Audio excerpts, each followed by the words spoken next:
The dust of Tunisia hung in the air like a burial shroud as Friedrich Hartmann lowered his rifle for the last time. Around him, men who had marched across deserts under the blazing sun now stood in ragged lines, their uniforms caked with sand and sweat, their faces hollow from weeks of dwindling rations. The supply convoys had stopped arriving months ago. First the ammunition dwindled to nothing, then the fuel evaporated, and finally the food became a distant memory.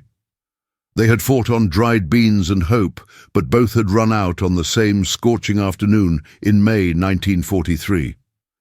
He watched as British and American officers moved through the surrendering columns, their uniforms crisp despite the heat, their expressions neither triumphant nor cruel, but businesslike, almost bored. This was the moment Friedrich had been trained to avoid at all costs. Capture meant dishonor. His superiors had drilled into him. The enemy would torture, starve, humiliate. Yet as he raised his hands above his head and felt the sun beating down on his exposed palms, all he felt was exhaustion and a strange, unexpected relief. The war, at least his part in it, was finally over. Around him, nearly 275,000 men made the same gesture of surrender. The scale was incomprehensible. Entire divisions, regiments, battalions, all dissolving into columns of prisoners shuffling toward an uncertain fate. Some wept quietly, others stared ahead with blank eyes. A few whispered prayers. Friedrich simply put one foot in front of the other, following the man ahead of him toward the trucks that would carry them to the coast. The journey to the port at Oran took 3 days. Friedrich expected brutality, perhaps beatings, certainly hunger. Instead, water appeared in canteens passed down the truck beds. The guards, American mostly, spoke little, but their expressions held no malice. When they stopped for the night, bread arrived. Actual bread, not the sawdust mixture they had been choking down for months. Friedrich bit into a piece and nearly choked on tears. It was soft, white, and tasted like something from his childhood in Bavaria, from a time before the world had caught fire. At the port, the sight that greeted them seemed impossible. Ships, dozens of them, hundreds perhaps, lined up along the docks like steel mountains rising from the Mediterranean. Friedrich had heard of American industrial might, had been told it was exaggerated propaganda, that the enemy nation was weak and divided. But standing there, watching crane after crane swing cargo from ship to shore and back again in an endless mechanical dance, he felt the first crack appear in everything he had believed. They loaded the prisoners into the holds of what the Americans called Liberty ships. The name seemed ironic, Friedrich thought, as he climbed down metal stairs into a cargo space now fitted with bunks welded to the walls. Barbed wire stretched across certain sections. Guards with rifles stood at intervals. Yet even here, in the belly of a ship crossing enemy waters, the food kept coming. Breakfast appeared on metal trays, eggs scrambled yellow and steaming, oatmeal with sugar, real sugar that dissolved sweet on the tongue. Coffee that smelled like the cafes of peacetime Munich. The voyage lasted 2 weeks. Friedrich spent most of it in his bunk, listening to the engines throb below and the waves crash against the hull above. Around him, men whispered in the darkness, sharing rumors and fears. They were being taken to America, that much was certain, but what awaited them there, nobody knew. Some predicted slave labor in mines. Others imagined execution squads waiting on distant shores. A few optimists suggested they might be exchanged for Allied prisoners, sent home before winter. Friedrich said nothing. He simply lay there, feeling the ship rock beneath him, tasting the memory of that morning's coffee on his lips, and wondering how a nation could feed its prisoners better than the homeland had fed its soldiers. Above deck, which they were permitted to visit in supervised groups for fresh air, the ocean stretched endless and blue. Friedrich had never seen so much water. He pressed against the railing, feeling the salt spray on his face, and watched as their convoy moved in formation. destroyers prowled the perimeter like guard dogs. Other Liberty ships kept precise distances, their wakes cutting white lines through the Atlantic. Sometimes, in the distance, he spotted aircraft, though whether they were scouts or threats he could not tell. One afternoon, standing at that rail, Friedrich struck up a conversation with one of the guards, a young man from somewhere called Ohio who spoke decent German, learned from his grandmother. The guard offered him a cigarette, American tobacco, strong and harsh. They smoked together in silence for a moment before Friedrich asked the question that had been gnawing at him since Tunisia. "Why do you feed us so well?" The guard looked puzzled by the question, as if it had never occurred to him there might be another option. "Because you're prisoners," he said simply. "The Geneva Convention says we have to treat you right. Plus," he added with a shrug, "we got plenty of food. No point in anybody going hungry."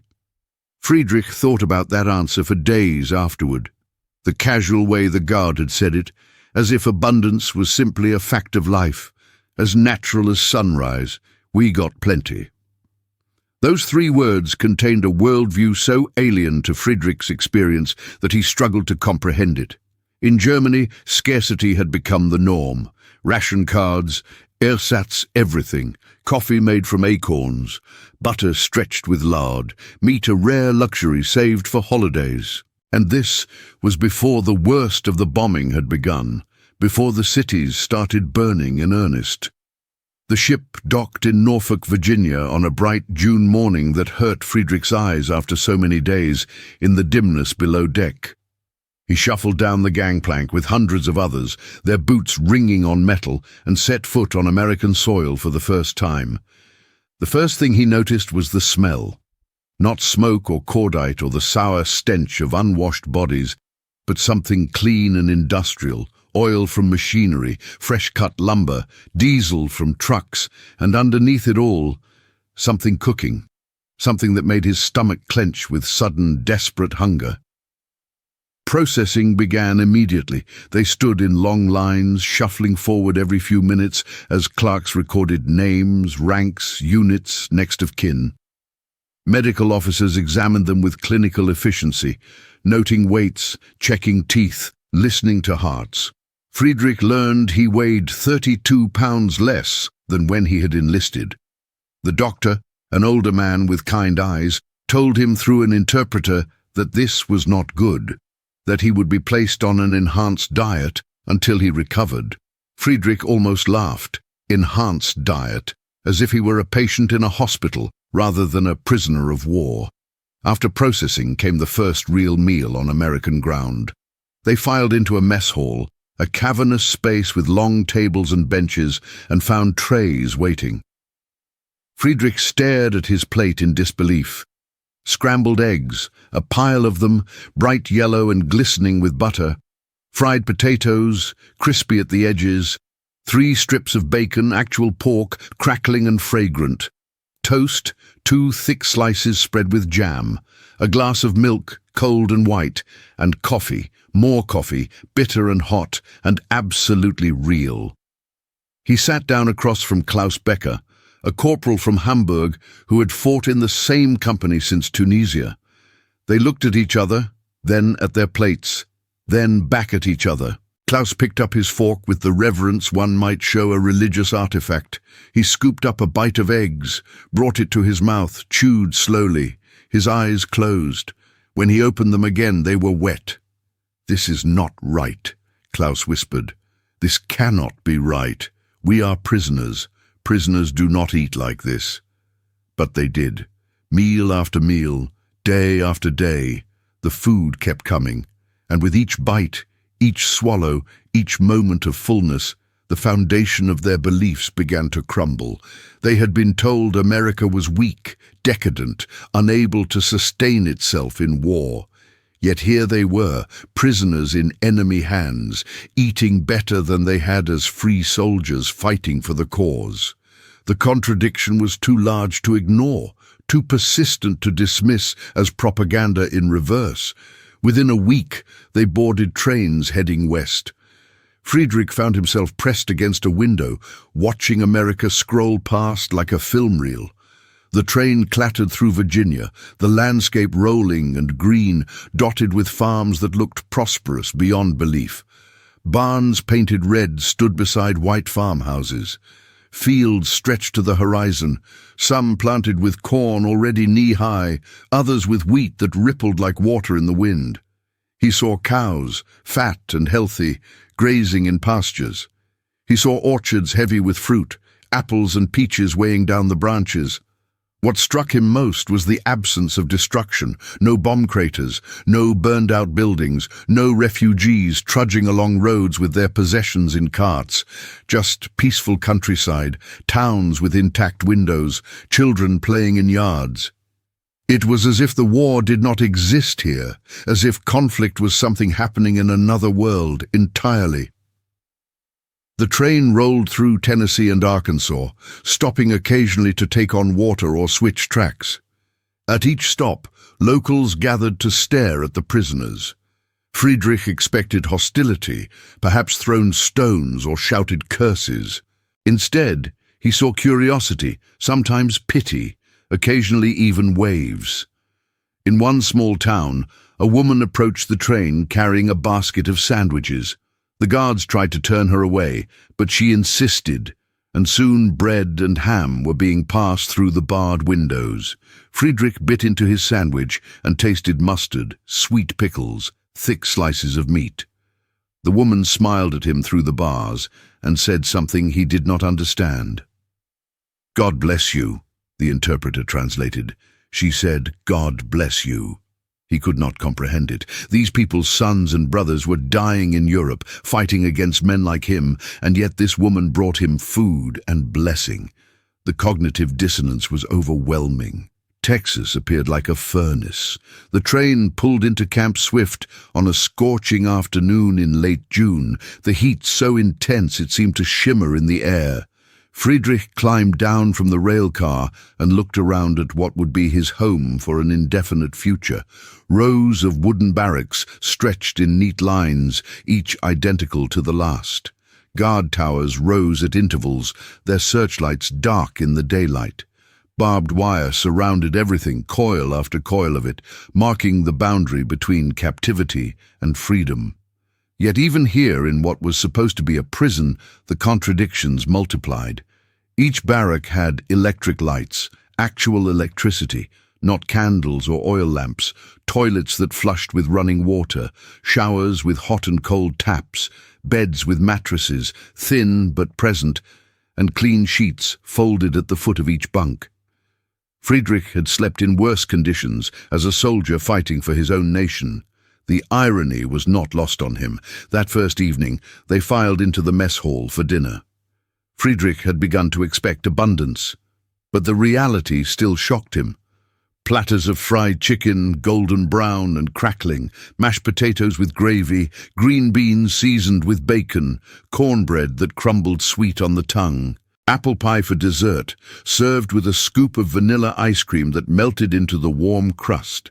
He ate until his stomach ached, then sat back in bewilderment, unable to reconcile this treatment with everything he had been taught about the enemy. The days settled into routine. Morning roll call at dawn, the Texas sun already climbing and hot. Breakfast in the mess hall, always generous, always hot.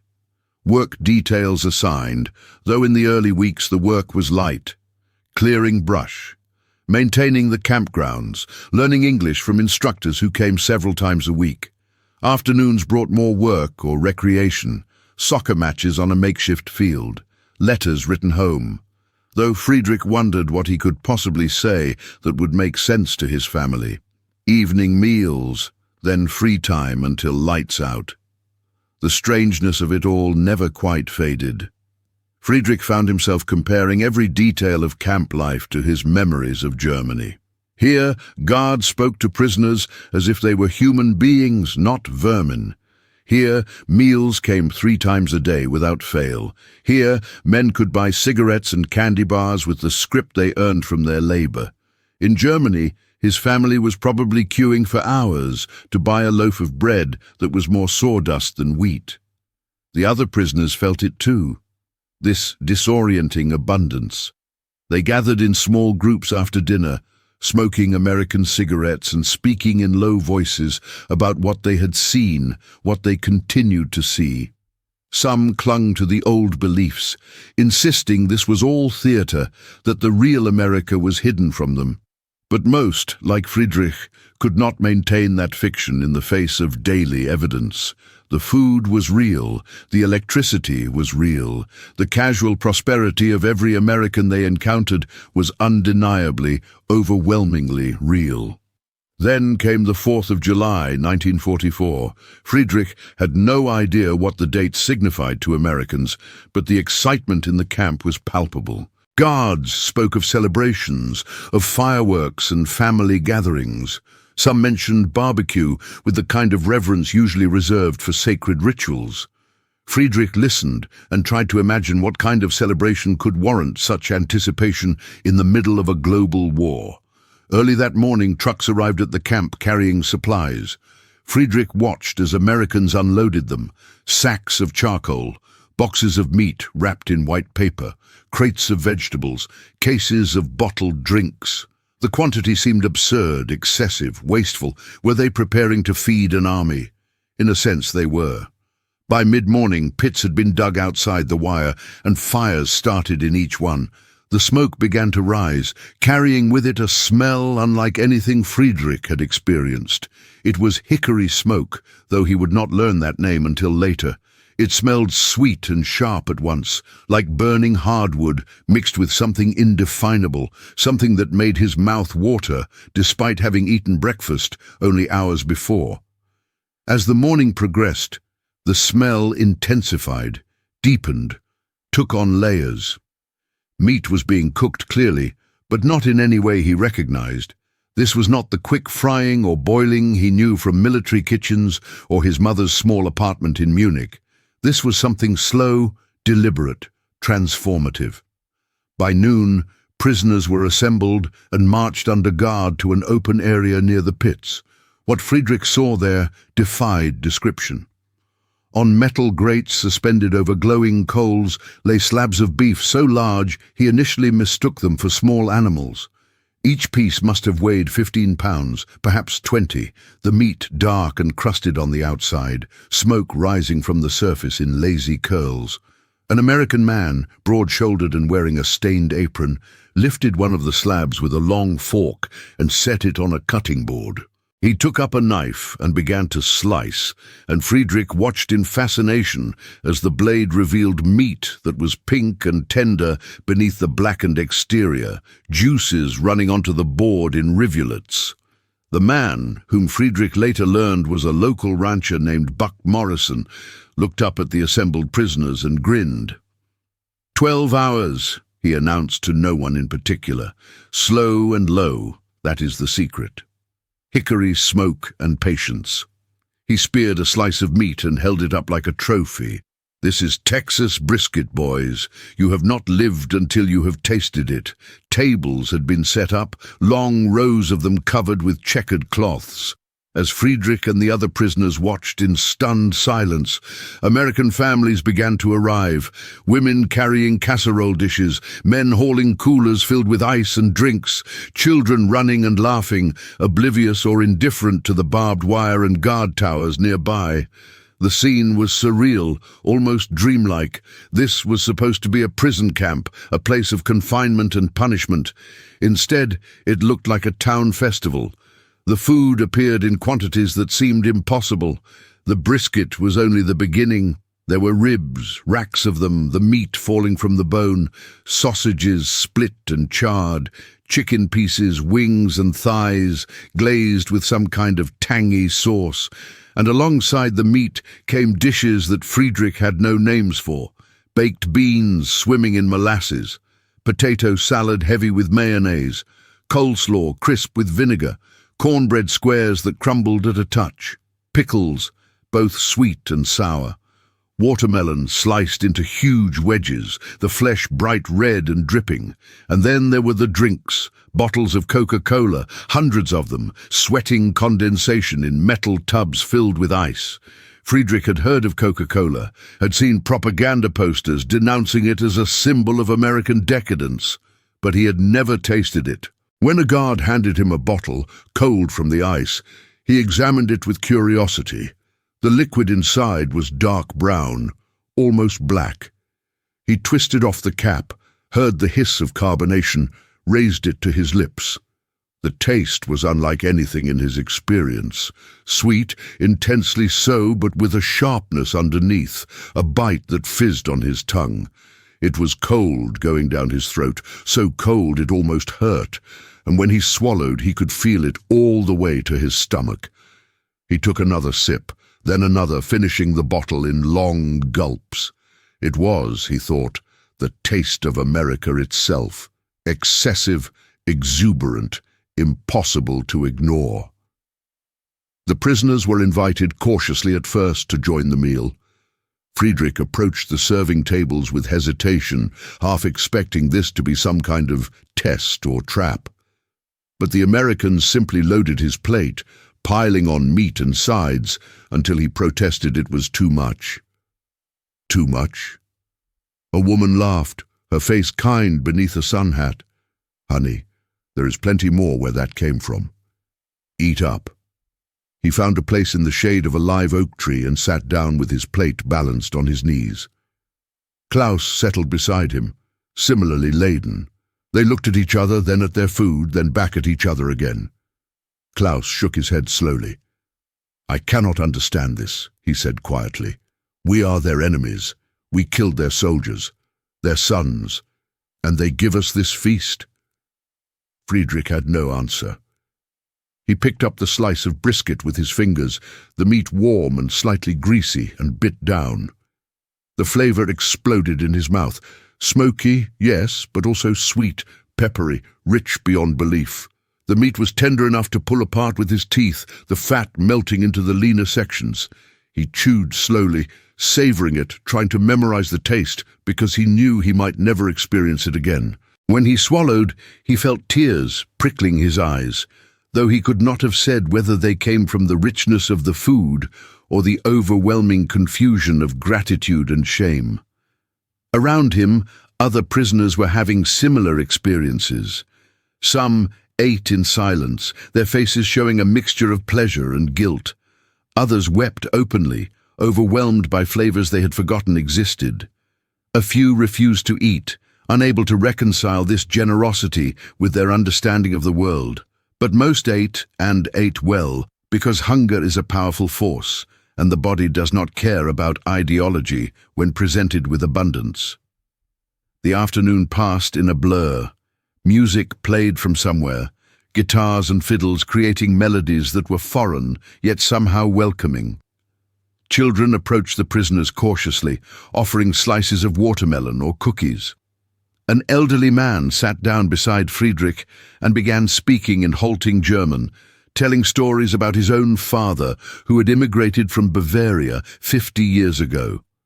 The conversation was surreal, a bridge across language and conflict made possible by full stomachs and warm afternoon sun. As evening approached, the Americans began setting up fireworks. Friedrich watched as they planted tubes in the ground and ran long fuses between them. When darkness finally fell and the first rocket screamed into the sky, he flinched instinctively, the sound too close to incoming artillery.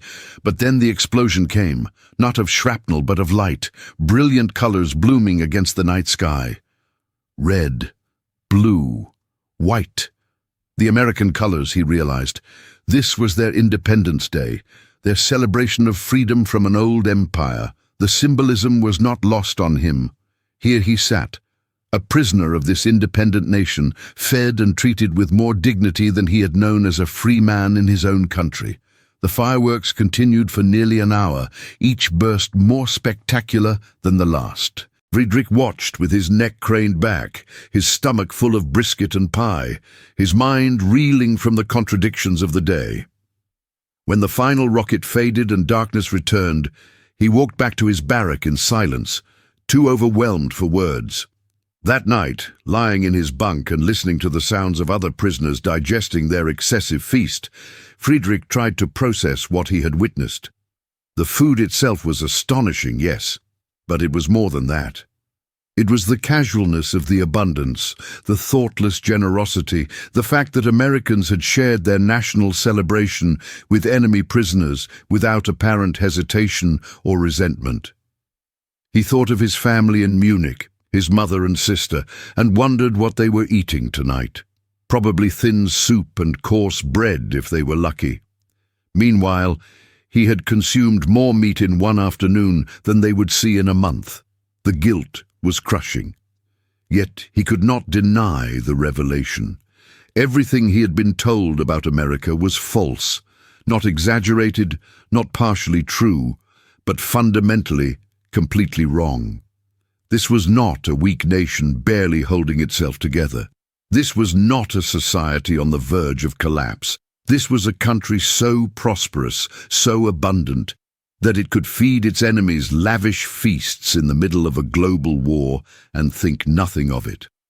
The days after the barbecue settled back into routine, but something had shifted. The prisoners moved through their tasks with a new awareness, paying attention to details they had previously overlooked. They noticed how the mess hall never ran short of supplies. They observed how guards casually discarded half-eaten sandwiches, how cigarettes were handed out freely, how fresh fruit appeared on tables as if by magic. Each small detail reinforced the same overwhelming truth. America had resources that seemed inexhaustible. Work assignments began in earnest as summer deepened. Friedrich found himself selected for agricultural labor, along with Klaus and several dozen others. They were loaded into trucks early one morning and driven out beyond the wire, past the guard towers, onto Texas roads that stretched straight and endless toward the horizon. The sensation of movement through open countryside was intoxicating after weeks behind fences. Friedrich pressed his face to the truck's side, breathing in hot air that smelled of dust and grass and possibility. They arrived at a cotton plantation that sprawled across thousands of acres. The owner, a weathered man named Hayes who spoke no German, explained through an interpreter what was expected.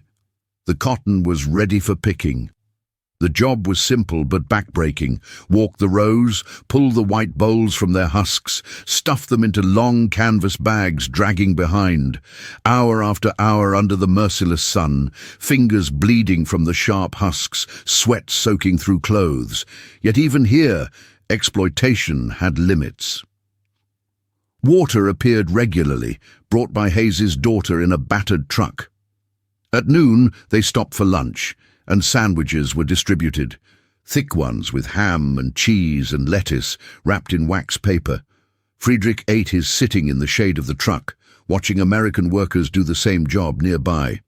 They were paid, he learned, while he received only script for the camp canteen, but otherwise the conditions were identical, same water, same shade, same brutal sun. Hayes himself came out to the field sometimes, walking the rows and checking their work. Friedrich expected criticism, harsh words, perhaps anger at their slow pace. Instead, Hayes nodded approval and, through the interpreter, told them they were doing good work. He even offered cigarettes, American brands with names like Lucky Strike and Chesterfield. Friedrich accepted one and smoked it slowly, savoring the strong tobacco, and felt the strangeness of the moment wash over him. Here he was, a German soldier working American land, being treated like a regular employee rather than a despised enemy. The weeks blurred together in a rhythm of work and rest. Mornings picking cotton until the heat became unbearable. Afternoons in the relative cool of the barracks, writing letters or playing cards. Evenings with hot meals and small luxuries purchased from the canteen. Friedrich saved his script carefully, buying cigarettes and writing paper, occasionally splurging on a Coca-Cola or chocolate bar. Each purchase was a reminder of the vast gulf between his current circumstances and the reality his family faced at home. Letters arrived sporadically from Germany, delayed by weeks or months, often heavily censored. Friedrich's mother wrote of shortages, of standing in line for hours to buy potatoes, of the bombing raids that shook their building night after night. His sister mentioned that she had taken a job in a factory making artillery shells, work that left her fingers stained and her body exhausted. reading these letters while sitting in a camp where food appeared 3 times daily, where he could buy sweets on a whim, where the only explosions were celebratory fireworks, filled Friedrich with a complex brew of emotions: guilt, relief, anger, confusion, and underneath it all, a growing realization that the war had already been lost, not on battlefields, but in the fundamental mismatch between Germany's scarcity and America's plenty. Other work details took prisoners into towns, a prospect that both thrilled and terrified Friedrich when his turn came. The truck rolled through Bastrop on a warm September morning, and he saw American civilian life up close for the first time. The town was small, just a few blocks of Main Street, but those blocks contained a density of prosperity that shocked him. Storefronts with large glass windows, undamaged and clean. Inside, goods were displayed in abundance, groceries with pyramids of canned food, hardware stores with shelves of tools, clothing shops with mannequins dressed in styles that looked modern and well-made. People walked the sidewalks going about their business with no apparent concern. Women in dresses, carrying shopping bags, men in work clothes or suits, children clutching ice cream cones, the vanilla melting faster than they could lick it. No one looked hungry. No one looked afraid. It was as if the war was happening on another planet, something to be read about in newspapers but not experienced viscerally. The truck stopped at a sawmill on the edge of town, where Friedrich and his detail would spend the next weeks cutting lumber. The work was hard, dangerous even, operating saws and hauling heavy boards in the Texas heat. But again, the treatment was fair, almost casual. The mill owner showed them how to use the equipment safely, made sure they took breaks, provided cold water from a pump. At lunch, some of the American workers shared their meals, offering bites of fried chicken or cornbread from tin lunch pails. The gesture was small, but its significance enormous. Enemy soldiers, treated like colleagues. One afternoon, a woman approached the mill carrying a basket covered with a checkered cloth. She introduced herself as Mrs. Patterson and explained through a worker who spoke German that she lived nearby and had baked too much, a concept Friedrich found absurd. Too much food. Such a thing did not exist in his world. She uncovered the basket to reveal fresh dinner rolls, still warm, butter melting into them. She handed them out without hesitation, one to each prisoner, smiling as she did so. Friedrich held his roll carefully, afraid it might vanish if he gripped too hard. He brought it to his mouth and bit down, tasting butter and yeast and salt, tasting kindness from an unexpected source. When he looked up, Mrs. Patterson was watching him, and she said something in English that the interpreter translated. "My son is fighting in France. I pray someone is kind to him if he is captured." The words hit Friedrich like a physical blow. Her son was probably shooting at German soldiers right now, maybe killing them. And yet she fed German prisoners as if they were worthy of human compassion. That evening, riding back to Camp Swift in the truck, Friedrich stared out at the passing countryside and tried to make sense of it all. The abundance he could almost rationalize. America was large, its land fertile, its factories untouched by bombing. But the kindness, the casual humanity that was harder to explain. He had been taught that Americans were soft, weak, corrupted by their materialism. But what he experienced daily suggested something else entirely. These people were strong enough to show mercy, prosperous enough to share without fear of want. And their democracy, which he had been told would collapse under the pressures of war, seemed instead to thrive, to produce both weapons and butter, to maintain civility, even toward enemies. The contradiction was too large to ignore, too persistent to dismiss. Friedrich began to understand that he had lost more than a military conflict. He had lost the certainty of his beliefs, the foundation of his worldview. Everything he thought he knew about the enemy, about the war, about the comparative strengths of different systems, was proving false. And if those beliefs were wrong, what else had been lies? As autumn arrived, bringing cooler temperatures and the first hints of seasonal change, Friedrich found himself spending more time in the camp library, a room stocked with books in both English and German. He picked up novels he had not read since before the war, works by Goethe and Schiller that reminded him of a Germany that had existed before the madness began. He also read American books, translations mostly, and was surprised by their quality, their depth, their refusal to reduce the world to simple categories of good and evil. One evening he sat across from Klaus at a table in the recreation room, both of them drinking coffee and smoking cigarettes purchased with their canteen script.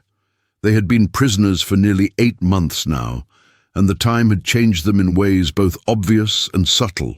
Klaus had gained weight, his face no longer gaunt, his body recovering from the malnutrition of the African campaign. But more than physical changes, there was something different in his eyes, a questioning that had not been there before. "Do you think they are showing us only what they want us to see?" Klaus asked quietly, voicing the doubt that still lingered. Perhaps the rest of America is not like this. Friedrich considered the question. He had wondered the same thing many times, but the evidence kept accumulating, and it all pointed in the same direction. Every American they encountered, from guards to civilians, displayed the same casual prosperity. Every town they passed through looked well-maintained and thriving. Every letter from home confirmed that Germany was suffering, while America seemed barely touched by the war's deprivations. "I do not think they could fake this," Friedrich replied finally. "Not for so many prisoners, not for so long. This is their normal life, and that, more than anything, tells us we have already lost." Klaus nodded slowly, the smoke from his cigarette curling toward the ceiling. The admission hung between them, heavy with implications. If they had lost, what did that mean for Germany, for their families, for the future? These were questions without answers, anxieties without resolution.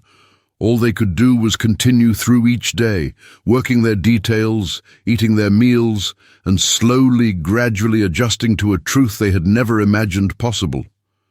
Winter came, mild by Texas standards, but cold enough to require jackets.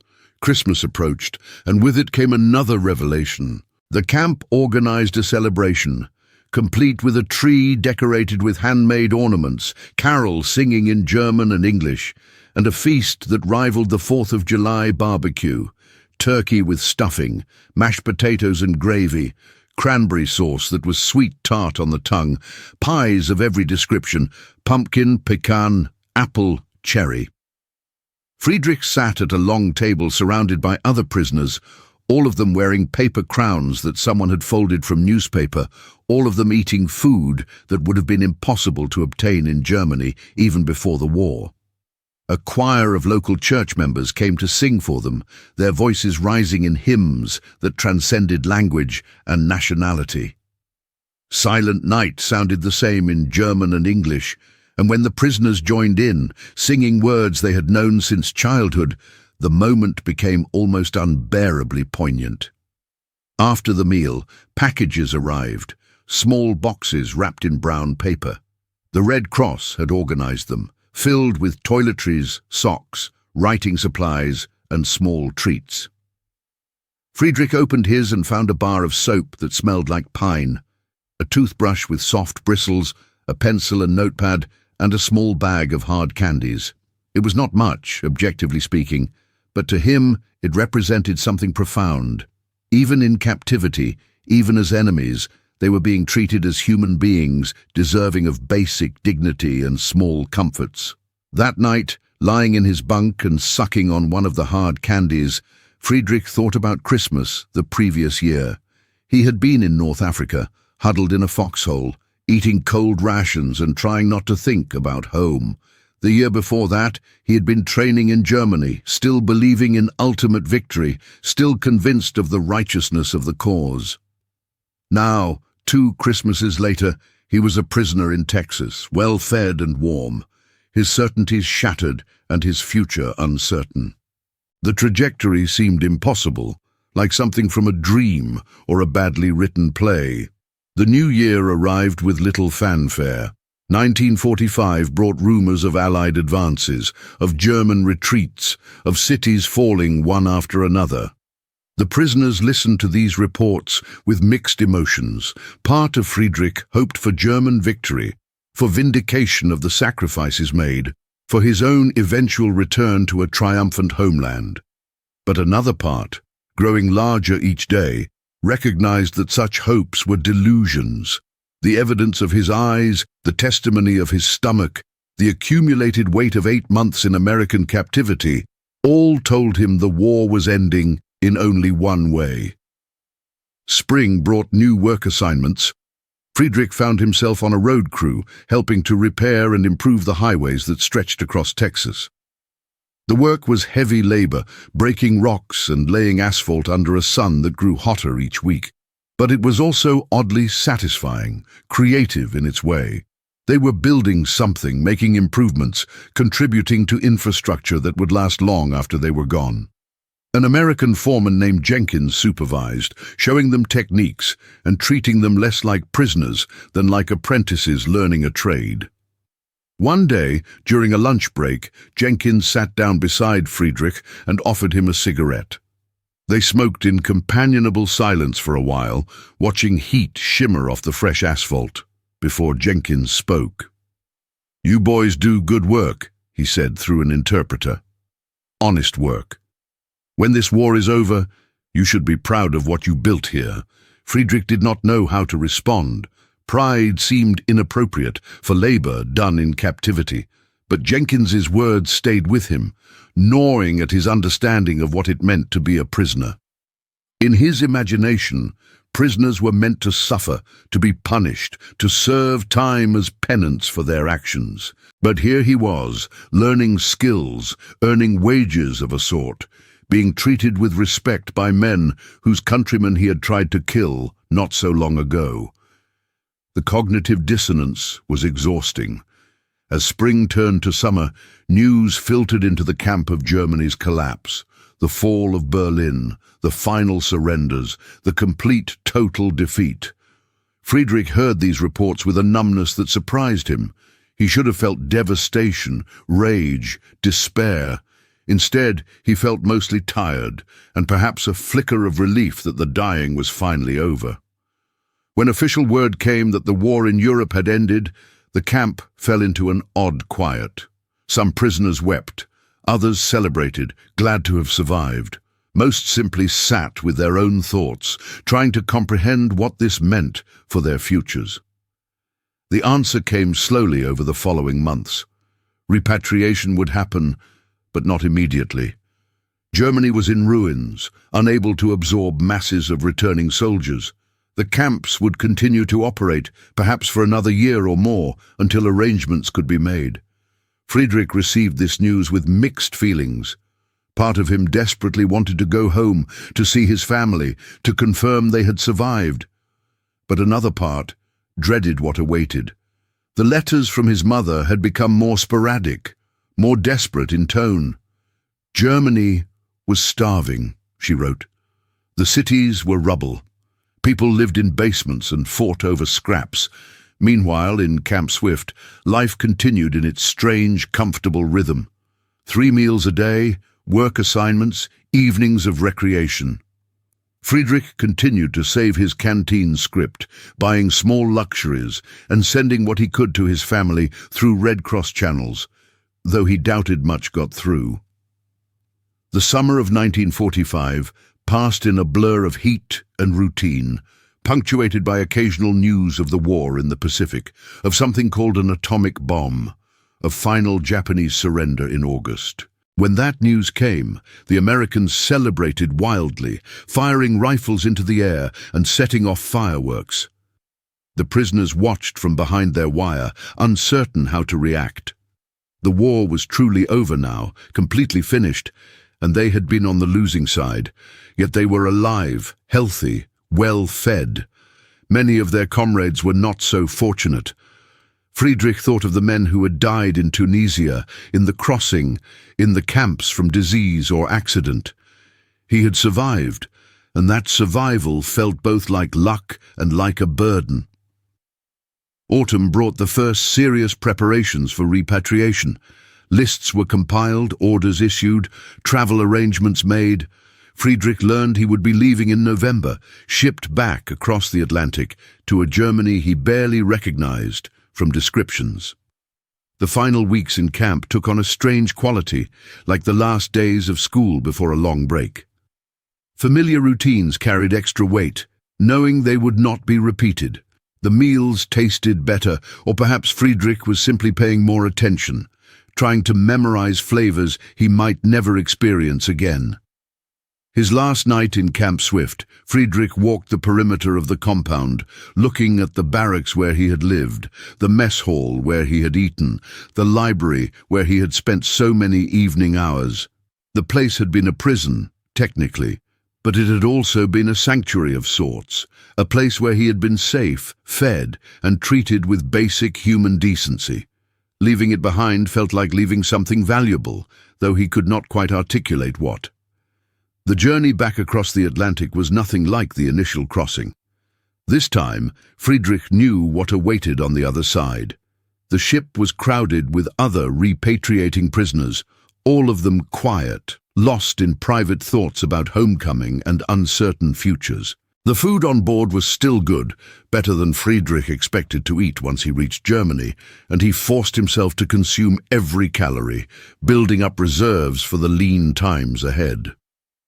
When the ship docked in Hamburg, Friedrich stood on the deck and looked out at his homeland for the first time in more than 2 years. What he saw stole his breath. The city was gone, simply gone, replaced by endless fields of rubble. Here and there, skeletal walls stood like tombstones, marking where buildings had once existed. But mostly, there was just brick dust, twisted metal, and the occasional figure picking through debris. This was the great Reich that was supposed to last 1,000 years. It had not survived 12. Disembarkation was chaotic, disorganized in a way that American efficiency had never been. Friedrich stood in lines that barely moved, processed by officials who looked as hungry and tired as the returning prisoners. He received papers, a ration card that promised more than it could deliver, and directions to a transit camp where he would wait for transportation south toward Bavaria. The transit camp was nothing like Camp Swift. It was cold, crowded, undersupplied. The meals consisted of thin soup and hard bread, portions that would not have satisfied a child. Friedrich ate his ration in minutes and felt his stomach clench with hunger that had become foreign over the past 2 years. Around him, other returnees complained, and their complaints rang hollow to Friedrich's ears. Did they not understand how good they'd had it in America? Did they not realize this scarcity was the norm now, would be the norm for years to come? The journey to Munich took 3 days on trains that barely functioned, stopping frequently for repairs or to clear tracks of debris. Friedrich stared out windows at a landscape that looked like something from an apocalypse. Burned forests, destroyed bridges, towns reduced to single walls standing alone. And everywhere, people, gaunt people, dressed in rags, moving slowly as if each step required tremendous effort. When he finally reached what was left of Munich, Friedrich almost could not recognize it. The central districts where he had grown up were gone, obliterated by bombing campaigns. His family's building stood miraculously, but it was damaged, windows broken, roof partially collapsed. He climbed the stairs with his heart pounding, knocked on a door that hung crooked on its hinges, and waited. His mother opened the door, and Friedrich barely knew her. She had aged 20 years in 2, her face gaunt, her hair gone grey, her body thin to the point of skeletal, but her eyes, when she recognized him, filled with tears and joy. She pulled him inside, calling for his sister, and they embraced in the cold apartment with no furniture and no fuel for heating. That first evening, they shared a meal that his mother prepared with ingredients hoarded for weeks in anticipation of his return. Soup with actual bits of potato in it, a small piece of bread, some ersatz coffee made from burnt grain. Friedrich ate slowly, savoring each bite not because it was good, but because it came from home, because his family had sacrificed to provide it. Yet he could not help comparing it to the meals he'd eaten just weeks before in Texas. The contrast was so stark, it physically hurt. Over the following days, as Friedrich tried to readjust to life in ruined Germany, he shared stories of his captivity with his mother and sister. He described the food, the work, the treatment, the barbecue that still haunted his dreams. They listened with disbelief, unable to reconcile his tales with the propaganda they had been fed throughout the war. America was supposed to be weak, collapsing, starving. Instead, Friedrich described a land of unimaginable plenty, a place where even prisoners ate better than free Germans. His sister asked the question that gnawed at all of them. If they had so much, how did we ever think we could win? Friedrich had no answer, or rather, he had too many answers, none of them satisfying. They had been lied to. They had been deluded by their own propaganda. They had failed to understand the fundamental mismatch between industrial capacity and ideological fervor. All of these things were true, and none of them could change the reality of the present. Germany was destroyed, its people starving, its future uncertain. Meanwhile, America was probably still throwing barbecues, still pouring Coca-Cola, still living in a prosperity that Friedrich could barely remember, despite having experienced it so recently. The winter of 1945 to 1946 was the hardest Friedrich had ever endured.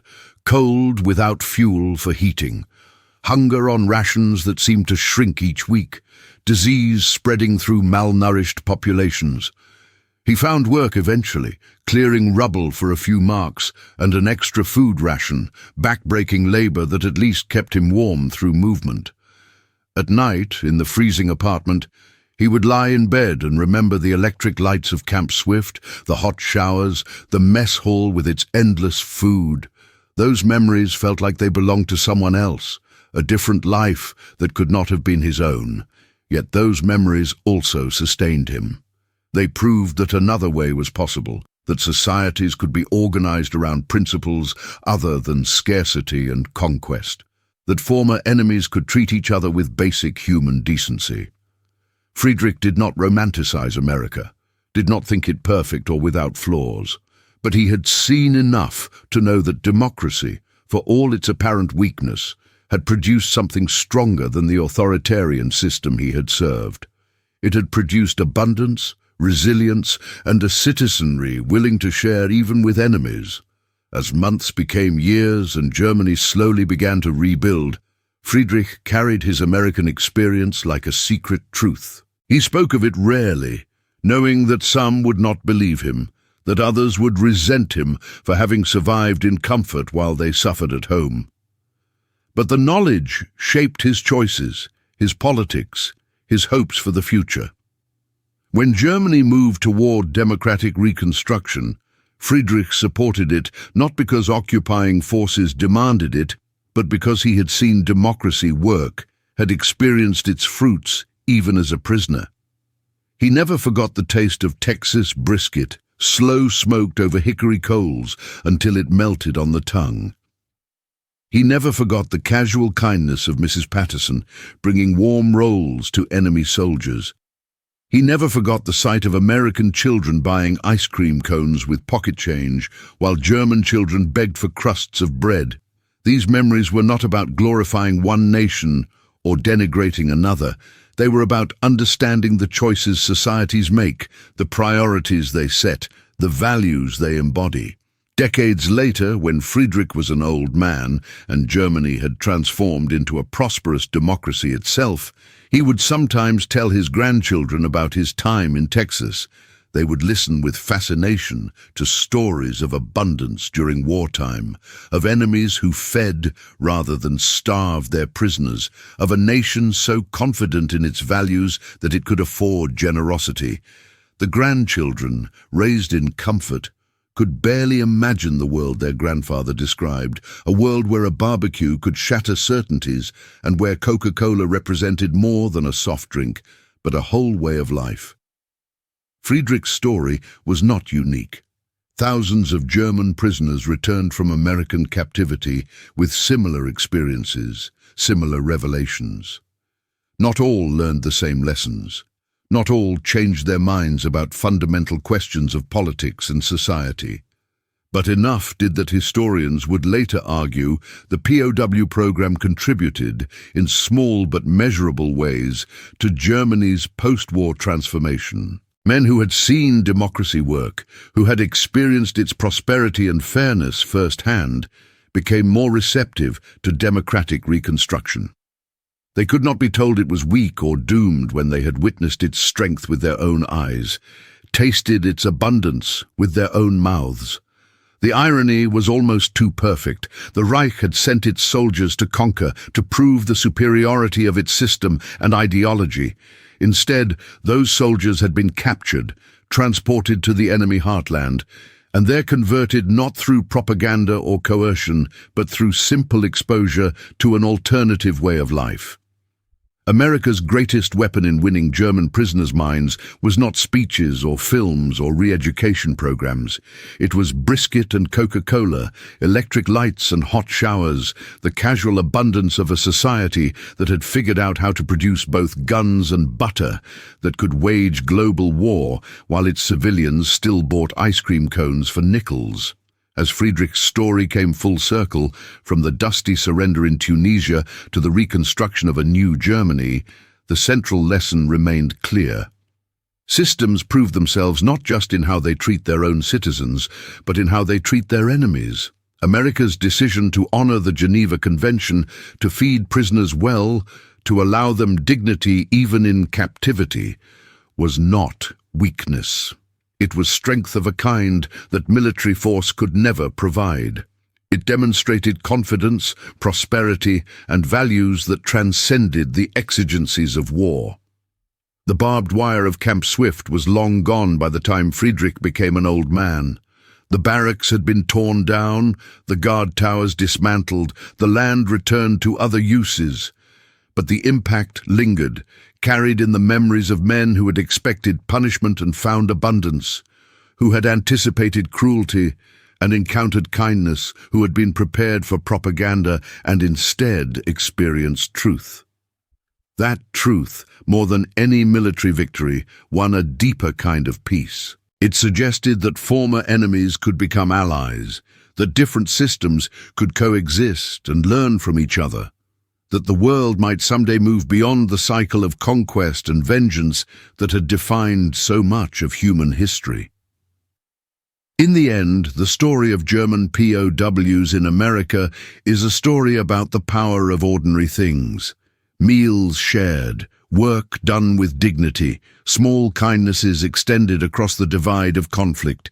These ordinary things accomplished what weapons alone could not. They changed minds.